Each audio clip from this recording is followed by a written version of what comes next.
Yeah, welcome back to DXB today. Hope you're enjoying the show thus far. Good conversation on the sofas here as we dive into all things AI. It is the hot topic of discussion out there as AI impacts every single aspect of our lives.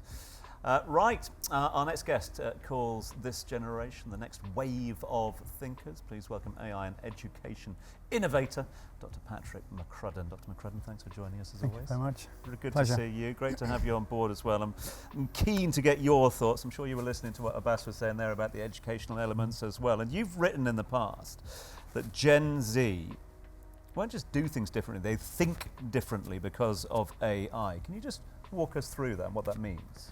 Yeah, when we talk about Gen Z, we're always talking about they are the digital generation, right? They grew up with something in their hand, a phone, a pad of any kind, or they were connected to the internet doing whatever they were doing. But I look at this very, very differently. They're not the digital creators as we think, but they're actually the digital listeners. And they're being listened to by machines, and they have done for quite some time. And this is where when we hear things like language models, right?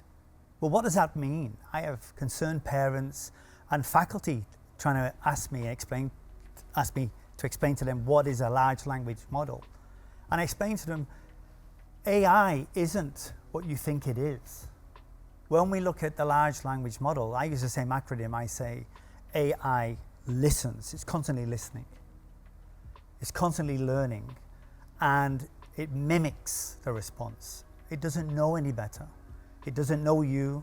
It's not personal. It doesn't care. It has no interest in you whatsoever. But by mimicking what it learns from the data that you're giving it, whether it's texting, pictures.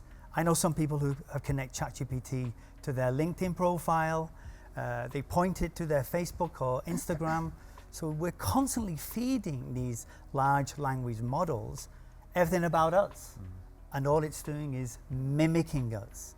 And that's the problem, because students today who see this mimicry and they don't understand what it's doing, they befriend this tool because it knows so much about them. It's able to predict, whether it's personal relationships, choosing coffee, asking where I should go.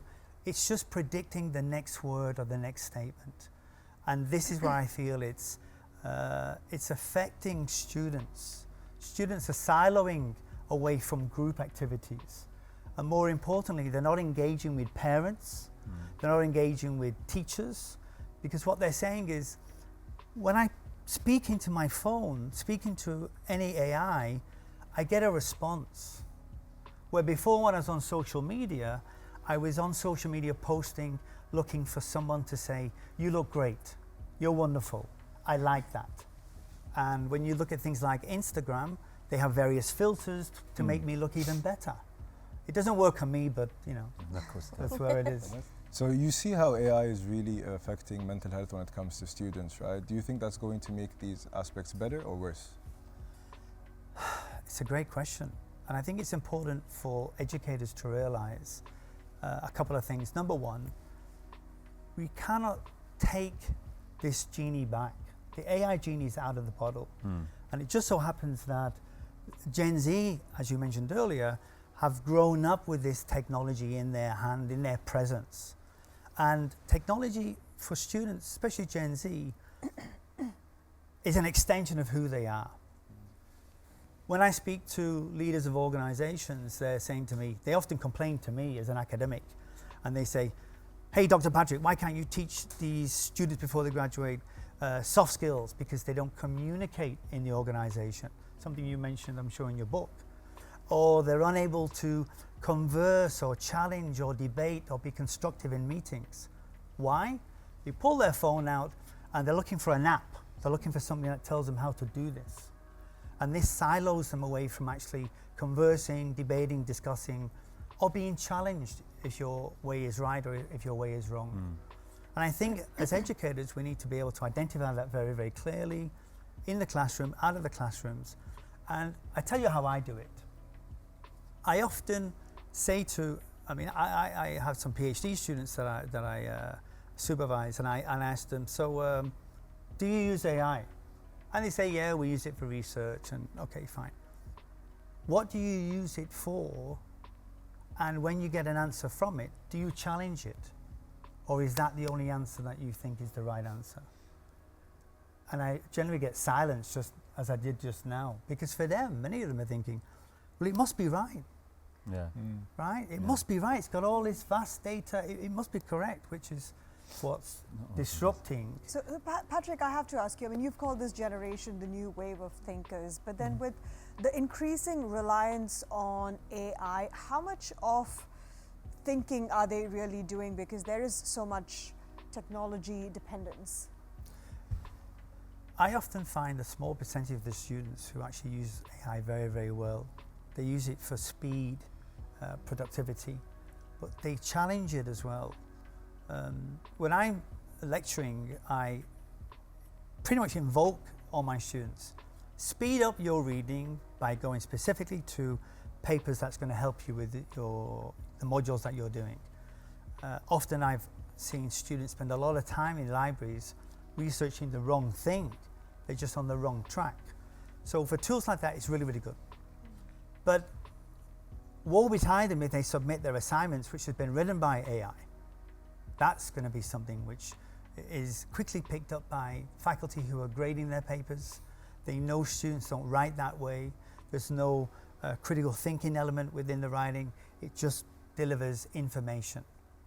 So it's good that we encourage students, or even Gen Z in general, to use it as very quick production areas and methods to get something done in terms of setting the standout, and then dig deeper, have the conversations, critically think. They lose a lot of that, Gen Z, the critical thinking aspect. Either they don't want to do it, or they trust the machines too much. Yeah. Do it? Yeah, now, Dr. McCrudden, I have a burning question for you. So my work focuses a lot on building capabilities of the future in organizations today. Now, but that comes back to education, right? So for the students in university today, do you feel like they're getting the skills of the future for the future workforce? Or do you think there's a massive gap? Unfortunately, like many governments, education changes very, very slowly. I'm pleased that I hear that the leadership here in the UAE is very forward-thinking, and they want to make these changes very, very rapidly, very, very quickly. But it takes time to learn. And I've often been mentioning, most recently, that we need to upskill our education teachers. We need to get into the classrooms and say, right, this is what's happening. I speak to some lecturers at junior schools, and they're saying, students are coming up already saying, I want to use this, or look what I've created, and they're saying, oh my goodness me, I didn't even know about the AI app. So we need to be focusing on how we're going to get this transition into all the classrooms from ages 5 up to 16.